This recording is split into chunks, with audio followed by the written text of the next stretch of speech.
Hello everyone, welcome back to another lesson in our numbering systems video series.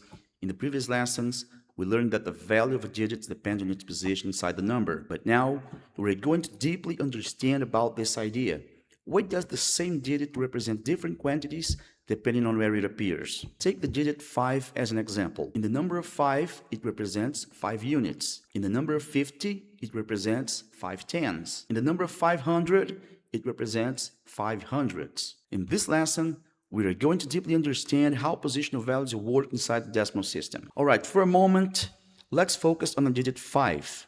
By itself, it represents 5 units. But now, let's move the same digit one position to the left. Now we have 50. At this position, the digit 5 no longer represents 5 units.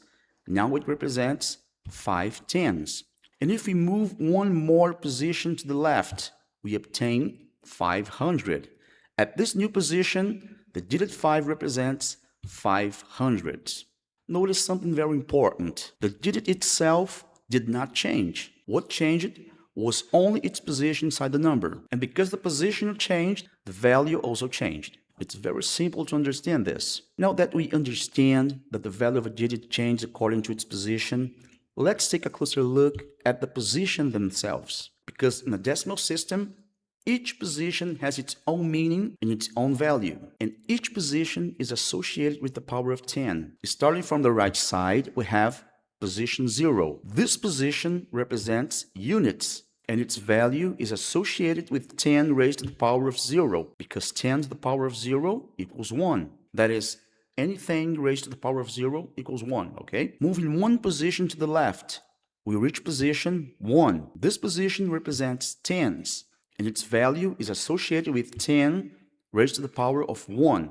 That is, 10 to the power of 1 equals 10, okay? And now moving one more position to the left, we reach position 2. This position represents hundredths, and its value is associated with 10 raised to the power of 2, or 10 squared, which is equal to 100, okay? Notice the pattern. Each new position is always 10 times greater than the previous one. And this pattern continues indefinitely to the left, like this. And this is exactly how the decimal system represents quantities from different magnitudes using only the same 10 digits. Now let's apply this idea to a complete number. Consider the number 347. At first glance, this may look like a single number, but in reality, it's formed by different positional values. For example, the digit 7 is located at position 0. This position represents units. So the digit 7 represents 7 times 10 to the power of 0, which is equal to 7, okay? The digit 4 is located at position 1, so it represents tens. So the digit 4 represents 4 times 10 raised to the power of 1, which is equal to 40. And the digit 3 is located at position 2. This position represents hundreds. So the digit 3 represents 3 times 10 squared, which is equal to 300. And finally, if we combine all these positional values together, we obtain the original number, 347, okay? And this is how numbers are constructed inside the decimal system. As you can see, a number is simply the sum of its positional values. Now, let's analyze a larger number. This time, instead of solving it immediately together, I would like you to try it on your own first. Consider the number 48,325. Pause the video for a moment, and try to decompose this number using positional values. Remember, to decompose a number, try to identify the position of each digit, the power of 10 associated with each position, and the value represented by each digit inside the number, okay? Pause the video and try to solve it. Okay, if you're ready to try it too, let's verify the results together. First, we need to identify how many digits the number has. In this case, the number has 5 digits, so it also has 5 positions. Now, pay close attention to this detail. Never make this mistake. Many students incorrectly start numbering the positions from 1, but this is not correct. In positional notation, we must always start from positional 0. As you can see, this number has 5 digits. So many people think, oh, then the position must go from 1 to 5. But be careful.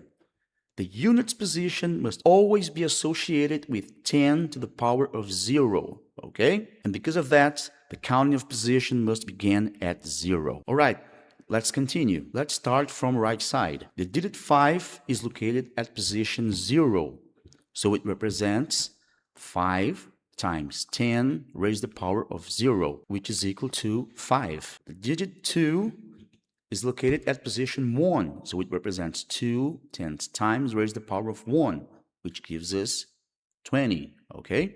The digit 3 is located at position 2, so it represents 3 times 10 to the power of 2, which gives us 300. The digit 8 is located at position 3, so it represents 8 times 10 cubed, which is equal to 8,000. And finally, digit 4 is located at position 4. It represents 4 times 10 raised to the power of 4, which gives us 40,000. We can clearly see the structure behind the decimal system. Each digit occupies a specific position inside the number, and each position is directly associated with the power of 10. Take a closer look. The digit 5 is in position 0, okay? So it's associated with 10 to the power of 0. Now you understand why we should never start numbering the positions from 1, but always from 0, okay? The digit 2 is in position 1, so it's associated with 10 to the power of 1. The digit 3 is in position 2, so it's associated with 10 to the power of 2, okay? And this pattern continues for every position. So remember, the exponent of 10 depends directly on the position of the digit inside the number. As we move from right to left, the exponent increases by 1 at each step. And because the exponent increases, the value represented by each position also increases. This is the mathematical structure that defines the decimal system. And finally, if we combine all these positional values together, we obtain the original number. 40,000 plus 8,000 plus 300 plus 20 plus 5, okay? It's very easy, it's very simple. Now consider the number 81,510. Pause the video again and try to decompose this number using positional values.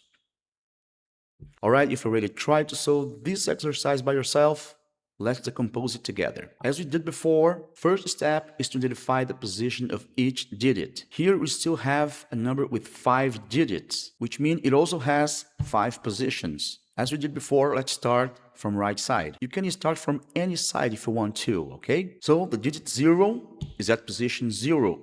So it represents 0 times 10 raised to the power of 0, which is equal to 0. The digit 1 is located at position 1. So it represents 1 times 10 to the power of 1, which is equal to 10. The digit 5 is in position 2.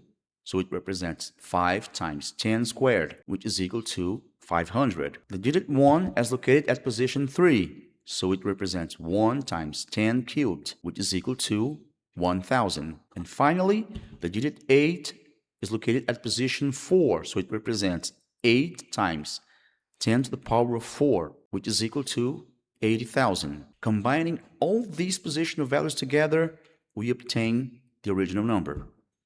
80,000 plus 1,000 plus 500 plus 10 plus 0 equal to 81,510.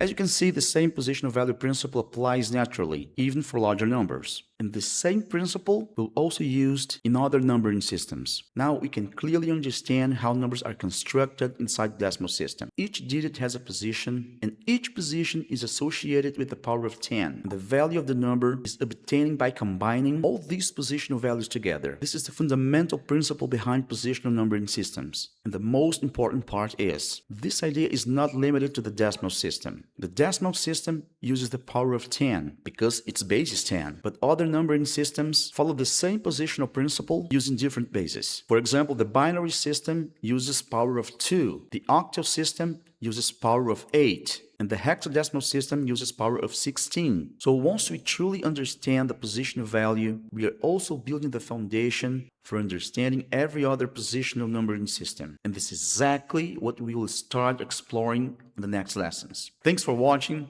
and I'll see you in the next lesson.